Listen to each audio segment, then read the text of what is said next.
Welcome to new TV Telugu. ఇప్పుడు Telangana top 10 చూద్దాం. ఎన్టీఆర్ 29వ వర్ధంతి సందర్భంగా హైదరాబాద్ లోని ఎన్టీఆర్ ఘాట్ వద్ద లక్ష్మీ పార్వతి నివాళి అర్పించారు.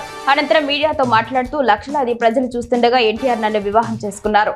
మీరు అనుకున్నా అనుకోకున్నా నేను మీ అత్తగారిని కదా చంద్రబాబు. నిన్నటి నుంచి నాకు బెదిరింపు కాల్స్, అసభ్య మెసేజ్లు వస్తున్నాయి. నాకు అవమానం జరుగుతుంటే ఇలానే చూస్తూ ఉంటారా చంద్రబాబు అని ప్రశ్నించారు. సంగారెడ్డి జిల్లా పటాన్చెరు నియోజకవర్గంలో ఉష్ణోగ్రతలు క్రమక్రమంగా తగ్గుతున్నాయి. వాతావరణ శాఖ వివరాల ప్రకారం జిన్నారంలో 16.8 డిగ్రీలు, గుమ్మడిదలలో 17.2 డిగ్రీలు, అమీన్పూర్లో 17.5 డిగ్రీలు, రామచంద్రపురంలో 16.0 డిగ్రీలు, పటాన్చెరులో 14.8 డిగ్రీలు ఉష్ణోగ్రతలు నమోదైంది. గాలిలో తేమ శాతం 94.4% ఉంది. ఉదయం వేళలో పొగమంచుతో వాహనదారులు ఇబ్బందులు పడ్డారు. సంతమాగులూరు మండలం ఏల్చూరులో ఉన్న శ్రీ హజరత్ కాలే మస్తాన్ షా వలియా వీరావాలి ఉరుసు మహోత్సవాలు శనివారంతో ముగిశాయి. ముగింపు సందర్భంగా గంధం ఊరేగింపు ఉత్సవాన్ని వైభవంగా నిర్వహించారు. ఈ సందర్భంగా డప్పు వాయిద్యాల మధ్య గ్రామంలోని పురవీధుల్లో గంధాన్ని తీసుకువెళ్లగా భక్తులు చక్కెరను చదివింపులు చేసి ప్రసాదంగా స్వీకరించారు.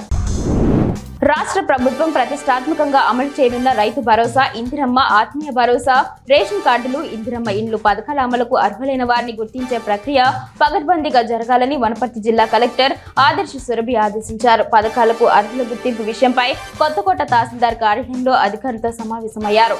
అనంతరం రాహిణిపేటలో సర్వే ప్రక్రియను అర్హుల గుర్తింపు పరిశీలించారు.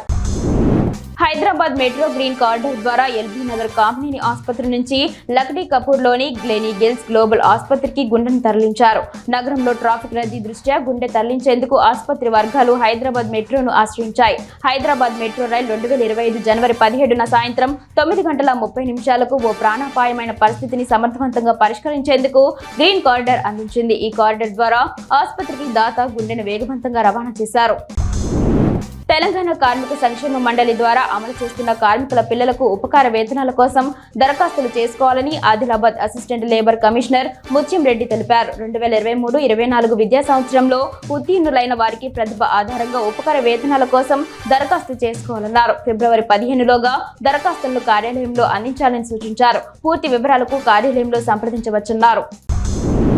పుష్య బహుళ పంచమి సందర్భంగా ధర్మపురిలోని శ్రీ లక్ష్మీ నరసింహస్వామి దేవస్థానానికి భక్తులు పోటెత్తారు. వివిధ ప్రాంతాల నుండి తరలివచ్చిన భక్తులు ముందుగా గోదావరి నదిలో స్నానం ఆచరించి ప్రధానాలయంలో గల నరసింహుడిని దర్శించుకున్నారు. అనంతరం దేవస్థానానికి అనుబంధంగా ఉన్న ఆలయాల్లో ప్రత్యేక పూజలు నిర్వహించి మొక్కులు చెల్లించుకుంటున్నారు.